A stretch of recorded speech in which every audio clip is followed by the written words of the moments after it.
How do I think my song has impacted the relationship? Indigenous Canadian relations. I don't know if I'm the right person to ask that question because I kind of okay. So writing the song was a painful experience to write the song, and the song was a reaction to the life that I had led up until that point. So I was 24 years old when I wrote Proof of Crime, and so this was kind of a song about everything that I had witnessed in my life, 24 years old.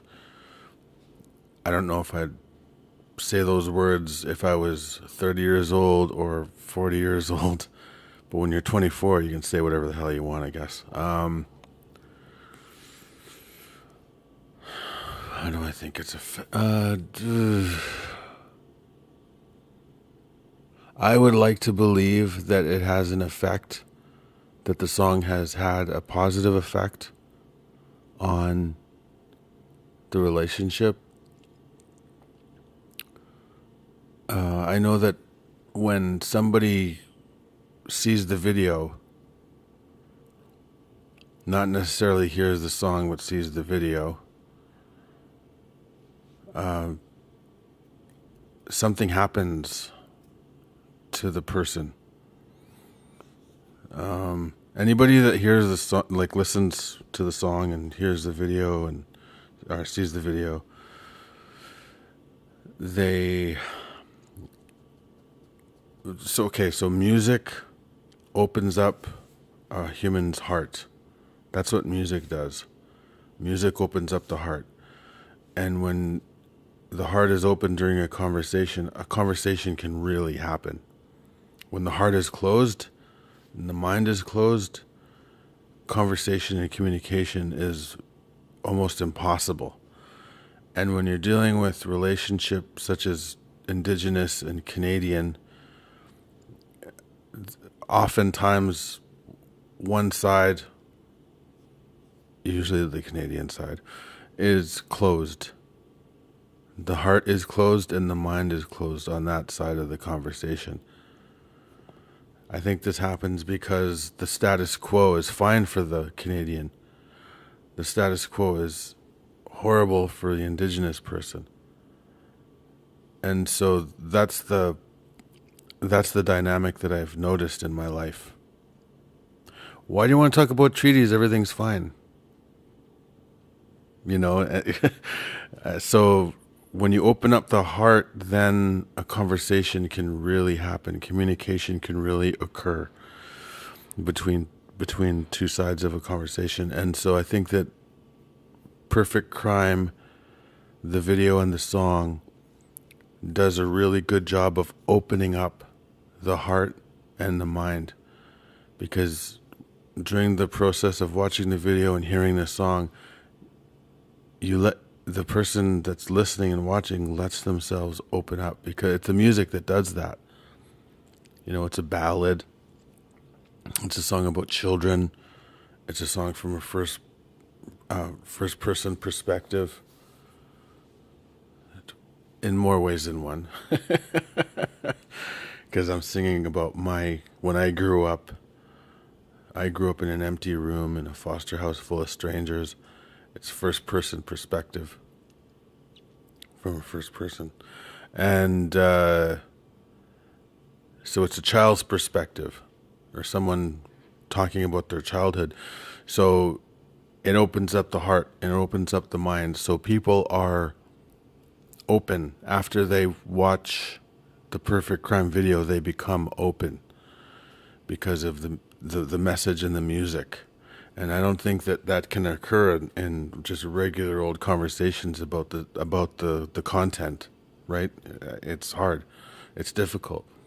And sometimes I've noticed people that watch the video and it opens them up, and they seem to be more open to talk about it and more transparent about it. I've witnessed it. I've seen it. I've a lot of people in my life since that song has been out there.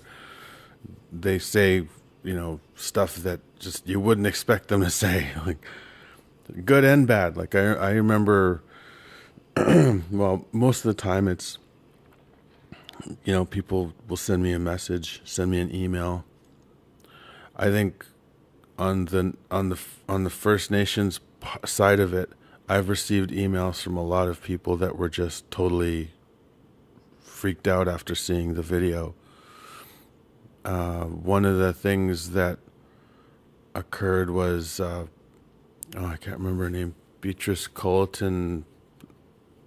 I know it's hyphenated now, but she's the person that wrote In Search of April Raintree. She sent me an email on Facebook and told me about Perfect Crime, how wonderful it was, and how she was touched by it and stuff. And I remember reading In Search of April Raintree when I was in school, and I was completely honored that I'm like, what? Wow. Like I was floored, because reading her book informed Perfect Crime in a lot of ways.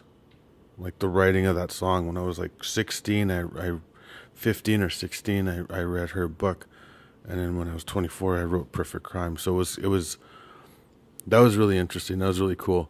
So I think it's kind of a team effort sometimes, because I know that April Raintree, the book, has done a lot of good as well, and I hope that Perfect Crime has done a lot of good for that conversation as well. Then you get the other side of it, where I remember it was Juno week, and I did a show in the early 2000s.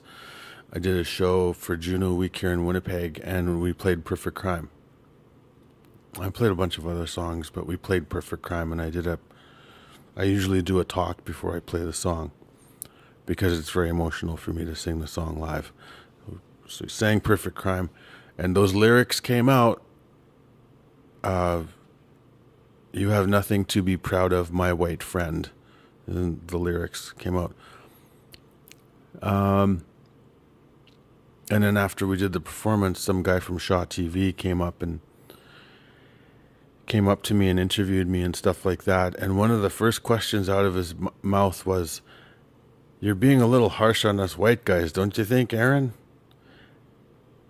And he didn't ask, and I thought, I don't think so. And I told him that. I said, I don't think so. I don't think I'm, and because it's white, my white friend is the lyric. It's not you white bastard or you white son of, nothing like that. It's my white friend. So it's a reconciliation language already. I like to say there was a TRC way before the TRC, and it was me, because Perfect Crime came out in 94, 95. Long before any of that stuff, and there I was saying my white friend. That's reconciliation. That's olive branch. So I think that the song has an impact. It opens up hearts and opens up minds, and it allows for real communication, because even though I was kind of pissed off that he would speak to me that way about my song, we were still having a conversation. And it's too damn bad we didn't have that conversation on camera, because he wouldn't talk to me like that on camera. He said that to me just before we rolled. And I thought that was like, come on, dude. This would have been perfect on camera. Come on, But so I don't know. I think that music opens up hearts, opens up minds, and Perfect Crime in particular has a special role to play in that, because there's a lot of, any song, any song about reconciliation or all that stuff, if it's done the right way, it can be something special for the listener. And I think that that's what it does. Ultimately, Perfect Crime opens up minds and opens up hearts and allows for the conversation to happen. And I think that that's the main reason why Senator Murray Sinclair always plays Perfect Crime, the video, before his speech, before he does keynote addresses anywhere. He plays Perfect Crime. And I've had a lot of people email me telling me, I just saw your video, Perfect Crime. Senator Sinclair played it, and I just wanted to reach out to you, Aaron Peters, and say thank you for this. And so it's still doing what it does, the song.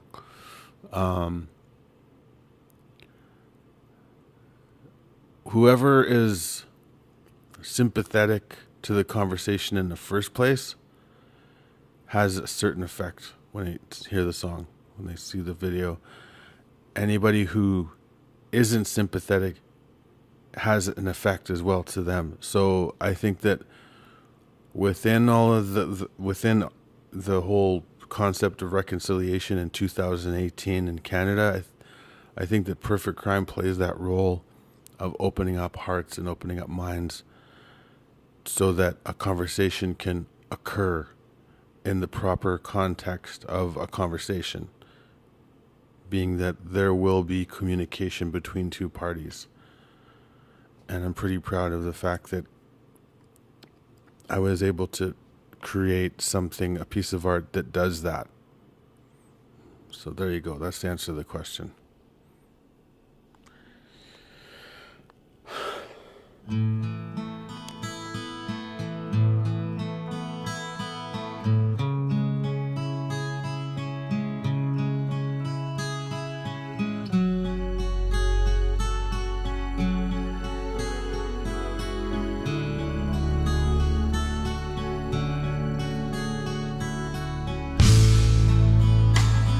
On my grave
got to